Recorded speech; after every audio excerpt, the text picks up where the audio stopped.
தமிழக சட்டப்பேரவை தேர்தலில் அதிமுக மகத்தான வெற்றி பெற்றவுடன் முதலமைச்சரும் அதிமுக பொதுச் செயலாளருமான ஜெயலலிதா அளித்த பேட்டியின் முழு பகுதியை இப்போது பார்க்கலாம். அனைவருக்கும் வணக்கம். நடந்து முடிந்த தேர்தல் முடிவுகள் இன்னும் முழுமையாக பெறப்படவில்லை.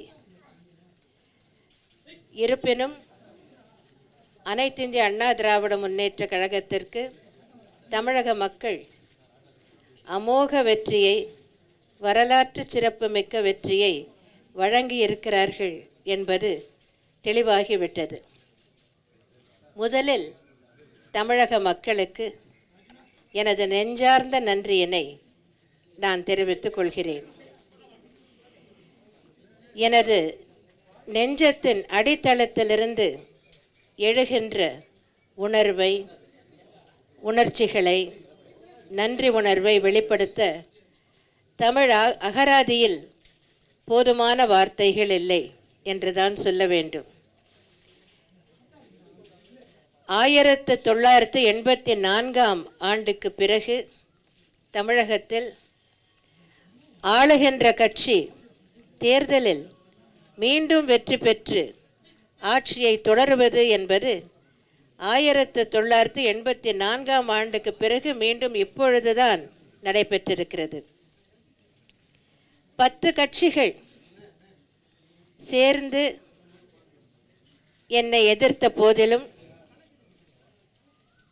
பெரிய கூட்டணி என்று எதுவும் இல்லாத போதிலும், நான் ஆண்டவனை நம்பி மக்களுடன் கூட்டணி வைத்து கொண்டேன். மக்கள் குரல்தான் மகேசன் குரல் என்பார்கள். ஆண்டவன் என்றால் கடவுள் என்றும் எடுத்துக்கொள்ளலாம், மனிதர்கள் மக்கள் என்றும் எடுத்துக்கொள்ளலாம். மக்கள் என்னை கைவிடவில்லை. மக்கள் என் மீது நம்பிக்கை வைத்திருக்கிறார்கள் என்று பலமுறை சொல்லியிருக்கிறேன். நானும் தமிழக மக்கள் மீது அளவற்ற நம்பிக்கை வைத்திருக்கிறேன். மக்களால் நான், மக்களுக்காகவே நான் என்பதுதான் இந்த தேர்தல் பிரச்சாரத்தின் போது எனது தாரக மந்திரமாக இருந்தது. இந்த தாரக மந்திரத்தின் அடிப்படையில்தான் நான் செயல்பட்டு கொண்டிருக்கிறேன். இனியும் தொடர்ந்து செயல்படுவேன். என் வாழ்வு தமிழக மக்களுக்கு அர்ப்பணிக்கப்பட்டதாகும். மக்களுக்கு நன்றி சொல்ல அகராதியில் போதுமான வார்த்தைகள் இல்லை என்பதை குறிப்பிட்டேன். எனது நன்றியை வெளிப்படுத்தும் விதத்தில் நான் மக்களுக்காக புதிய உத்வேகத்துடன் செயல்படுவேன். எங்கள் தேர்தல் அறிக்கையில் என்னென்ன வாக்குறுதிகளை மக்களுக்கு அளித்திருக்கிறோமோ அந்த வாக்குறுதிகளை எல்லாம் நிறைவேற்ற நான் பாடுபடுவேன்.